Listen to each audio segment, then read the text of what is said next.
I stopped helping my brother Mike's family after he said, "No place for losers." That's why they didn't invite me to Christmas. Frankly, I was looking forward to Christmas more than ever this year. For the first time, I wasn't scrambling at the last minute. I had all the gifts ready. Presents for my folks, Mike, his wife Linda, and their kids, all wrapped up by early December. I even picked up a few extra gifts just in case anyone showed up unannounced. I thought this year was going to be great, but I was in for a shock.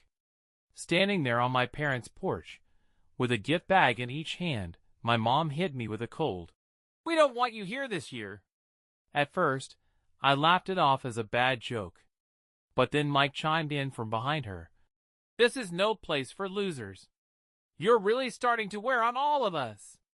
It stung.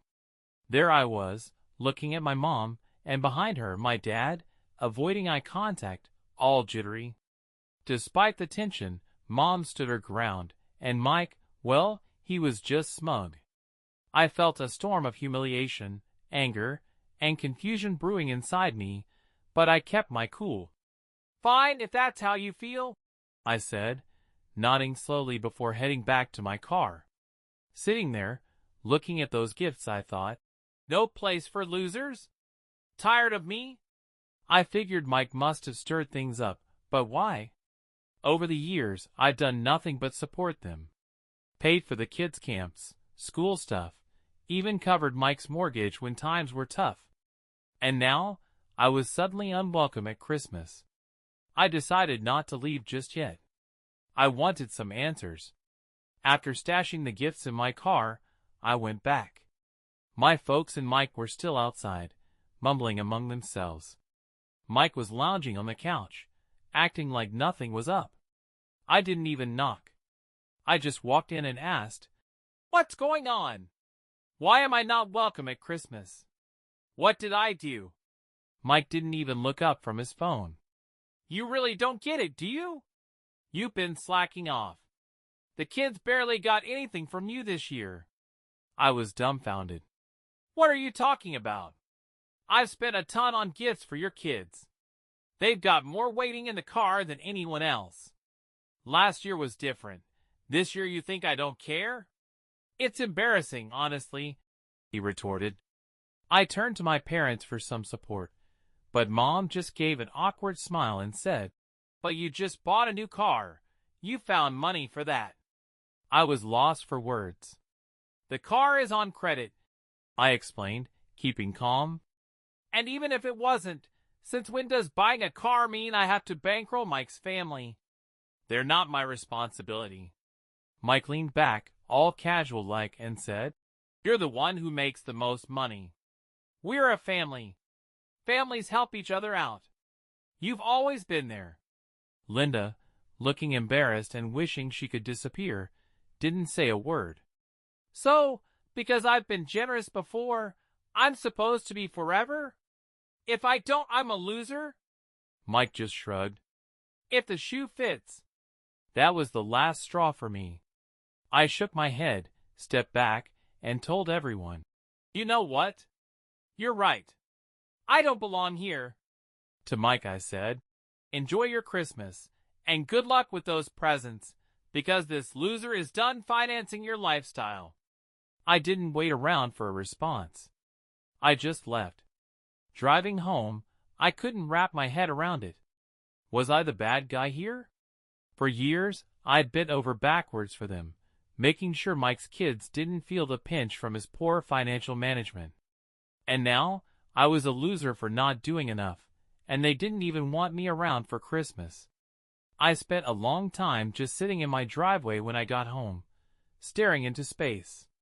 The sight of those gifts still in my van made me sick. I'd picked them out carefully, thinking about what would mean something to my parents and what would make the kids happy. And for what? It all seemed so pointless now. This was more than just about Christmas or gifts. I'd been blind, or maybe just didn't want to see that this had been building up for years. Mike had always depended on me. He and Linda had had a rough start financially, and it seemed like I was always the one to bail them out. I decided that night I was done. No more being the constant fallback for Mike's financial messes. He could figure out on his own how to give his kids what I used to help provide. Cutting off support wasn't easy. I risked losing my connection with his family, maybe even with my parents. But I couldn't be treated like an ATM anymore. They didn't reach out, and neither did I. I figured they got the message. But I should have known Mike wouldn't let it go quietly. The silence through New Year's Eve said plenty. No calls, no messages. It was strange being alone during the holidays for the first time, but I kept thinking about Mike's harsh words. Come mid-January, things started to shift. Linda, usually so quiet and avoidant of conflict, sent me a text out of the blue, apologizing, saying she disagreed with what had happened, though Mike wouldn't hear of it. Her message was brief and direct, and while it was nice to be acknowledged, it felt like too little too late. I replied, "Thanks, Linda, but I can't just move on from this." Then, in early February, Mike showed up unannounced. I was in the middle of work and ignored the first few knocks, but he persisted. When I opened the door, there he was, looking more upset than ever. "We need to talk." He barged in before I could stop him. "What now?" I asked, arms folded. "You need to stop this nonsense and start helping out again," he demanded. I laughed, not because it was funny, but because I couldn't believe he was serious. "Help out? You mean continue paying for your life? I told you I'm done. You're the one with money," he snapped. "Do you have any idea how hard it's been since you stopped helping? The kids need more, and Linda can't keep it together without your support." Listening to him, I was astounded. "You hear yourself, right? You're an adult, Mike. You've got a wife and kids. If you need money, earn it. It's not my job to fix your life." He called me selfish. "You used to help. Why are you being so selfish now?" "Selfish?" I countered. "Let's talk about selfish. You lied to our parents about me, turned them against me, banned me from Christmas over not spending enough on your kids, and now you come here asking for more? You've got some nerve." I cut him off before he could respond. "We're done here. I'm not your ATM. Don't contact me again until you learn to be an adult." He stormed out, and I figured that was the end of it. But a couple of days later, I got a call from an unknown number.